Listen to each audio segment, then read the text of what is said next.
अच्छा, आज का जो हमारा टॉपिक है वो है language of religion. Language of religion का एक अपना रजिस्टर है। रजिस्टर वैसे लैंग्वेज को कहते हैं।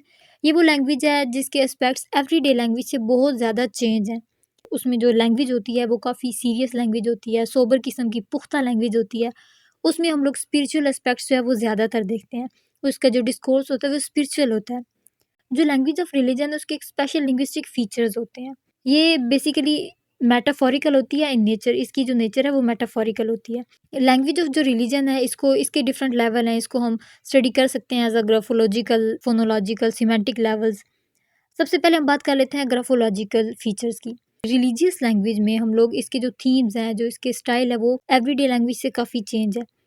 इसमें जो डिवाइसेस यूज़ होती हैं वो मोस्टली कुरान में, बाइबल में, हदीस की जो बुक्स हैं या सरमन्स, खुतबे जो हैं, इस तरह की ना हम लोग रिलीजियस कंटेंट में हम लोग देख सकते हैं। इसका जो स्टाइल है वो डिफरेंट होता है। जो फर्स्ट और फॉरमोस्ट ग्राफोलॉजिकल है इफ़ेक्ट है जो कुरान के अंदर यूज़ किया गया है वो है नेम ऑफ सूरा इन कुरान।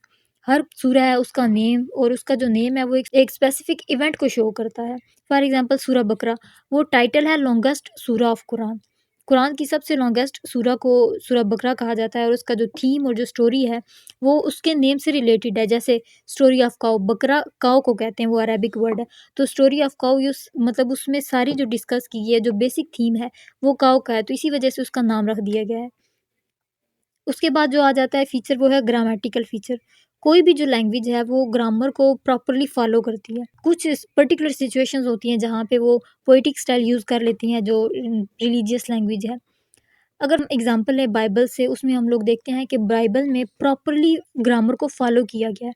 इसी तरह कुरान में जो दूसरी रिलीजियस बुक्स हैं, उनके अंदर हम लोग देखते हैं कि जो ग्रामर है वो प्रॉपरली फॉलोड है।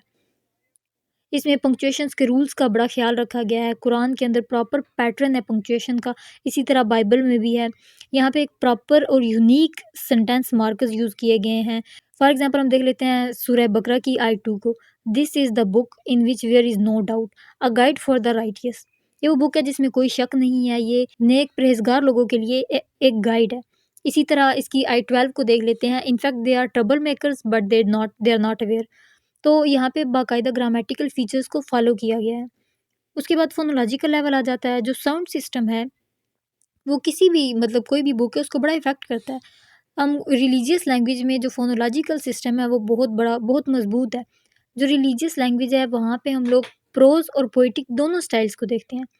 यानी इसमें फ़ोनेटिक लेवल को भी डिस्कस किया गया है, डील किया गया, और स्टाइलिस्टिक एनालिसिस जिसमें हाइम्स लिखी गई हैं दैट आर सung और written in the praise of God, वो एक पोएटिक स्टाइल की बहुत बड़ी एग्ज़ाम्पल्स हैं। तो जो रिलीजियस लैंग्वेज है उसमें हम लोग पोएटिक स्टाइल भी देख सकते हैं और प्रोज़ स्टाइल भी देख सकते हैं। इसी तरह जो रिलीजियस लैंग्वेज है उसके अंदर एज़ोनेंस और एलिट्रेशन का बहुत ज़्यादा यूज़ किया गया है। जो लैंग्वेज ऑफ रिलीजन है उसमें तो बाकायदा प्रोमिनेंट एज़ोनेंस या एलिट्रेशन का यूज़ है जो हम लोग देखते हैं। बाइबल में प्रोफेटिक और पोएटिक जो राइटिंग्स है, फॉर एग्ज़ाम्पल मीका, साम्स, जिसमें एलिट्रेशन का यूज़ किया गया है, कॉन्सोनेंट का यूज़ किया गया है। तो उसके बाद आ जाता है सिमेंटिक लेवल। सिमेंटिक लेवल जो है, सिमेंटिक का मतलब होता है study of meanings of words की स्टडी करना, वो किस तरह इंटरप्रेटेड है। जो रिलीजियस लैंग्वेज है उसमें किस तरह ब्रेविटी है, यूनिवर्सैलिटी पाई जाती है उस लैंग्वेज में। सिंबल्स का use, similes, metaphors, allusion, hyperbole, paradox, ये सारी जो उसमें फिगरेटिव लैंग्वेज है ये यूज़ की जाती है। इसका मतलब है कि जो लैंग्वेज ऑफ रिलीजन है उसमें फिगरेटिव लैंग्वेज का बहुत ज़्यादा यूज़ किया गया है, और हम देखते हैं, हम नोटिस करते हैं इन लैंग्वेजेज़ में, जो रिलीजियस लैंग्वेजेज़ हैं, फिगरेटिव लैंग्वेज का यूज़। अब फिगर्स ऑफ स्पीच जो है लैंग्वेज ऑफ रिलीजन में यूज़ की जाती हैं, उनकी एग्जांपल कुछ इस तरह है कि बाइबल के और कुरान के अंदर हम काफ़ी जगह पे ऑब्ज़र्व करते हैं कि फिगरेटिव लैंग्वेज का यूज़ किया गया है। अब जिस तरह बाइबल में James 3:6, the tongue also is a fire, a world of evil among the parts of body. In short अगर बात की जाए, जो लैंग्वेज ऑफ रिलीजन है वो डायनामिक है, वो कॉम्प्लेक्स है, ठीक है। अपने फंक्शंस को अगर इसके फंक्शंस को देखें तो इसके स्टाइल्स जो है, इसका जो रिलेशनशिप है अदर टेक्स्ट के साथ, ये बड़ा प्रोमिनेंट इन रिलीजियस लैंग्वेज को बनाता है। ये देखा जाता है कि जो लैंग्वेज ऑफ रिलीजन है उसके डिफरेंट फीचर्स हैं, जो सिमिलर भी हैं एवरीडे लैंग्वेज से और काफ़ी डिफरेंट भी हैं। तो ये था हमारा आज का लेक्चर। आई होप आपको इसकी समझ आई होगी। अगर वीडियो पसंद आई हो तो इसे लाइक और सब्सक्राइब जरूर कीजिएगा। अगली वीडियो तक के लिए अल्लाह हाफिज़।